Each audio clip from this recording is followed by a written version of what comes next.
আসসালামু আলাইকুম সবাইকে, কেমন আছেন সবাই? আশা করি সবাই ভালো আছেন। দেখেন, রিজিকের মালিক হলো আল্লাহ তাআলা। কেন বললাম কথাটা? এই গাছটা মরে গেছে, দেখছেন কত সুন্দর ফল ধরছে, মানে গাছটা একরকম মরাই, দেখছেন এই দেখেন, মানে কি কমো, কি একটা অবস্থা। দেখেন, গ্রাম তো গ্রামই, গ্রামের পরিবেশটা একটু অন্যরকম হয়।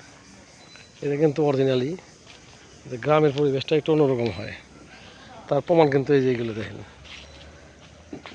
দেখেন কত সুন্দর লেবু ক্ষেত, লেবু বাগান, তারপরে দেখেন তো বিশাল কত সুন্দর একটা পুকুর, কত সুন্দর একটা পুকুর,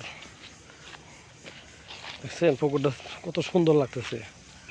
মাশাল্লাহ মাশাল্লাহ, কত সুন্দর একটা পুকুর। পুকুরটা পার মনে হয় বাঁধানো ছিল এক সময়, এই গাটলাটা বাঁধানো ছিল, ঠিক আছে, এখন হয়তো বা নাই।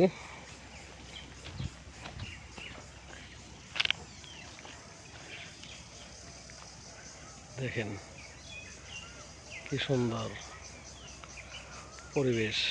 আহ, মাশাল্লাহ মাশাল্লাহ, কত সুন্দর পুকুর, কত বিশাল পুকুর, অনেক বড়।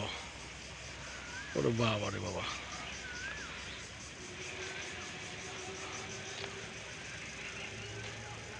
মামা কি আড়াইছ? কিছু লাগবো নাকি তোমার? কিছু লাগবো? হ্যাঁ, দেখেন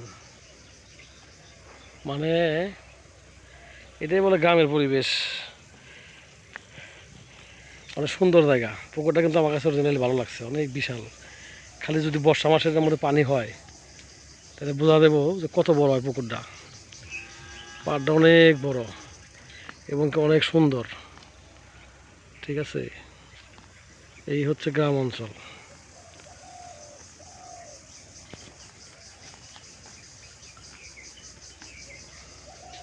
বুঝছেন? পাখির কিচিরমিচির, ঠিক আছে, মানে প্রকৃতি এক কথা বলো, গ্রামে না আসলে বোঝা যাবে না যে প্রকৃতি কোথায় থাকে।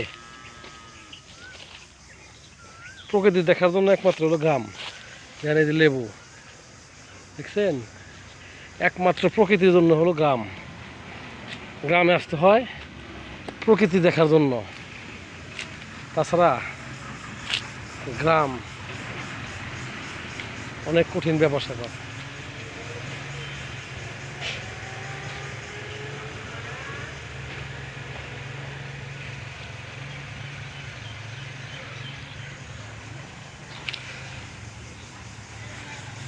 সবাই ভালো থাকবেন, সুস্থ থাকবেন।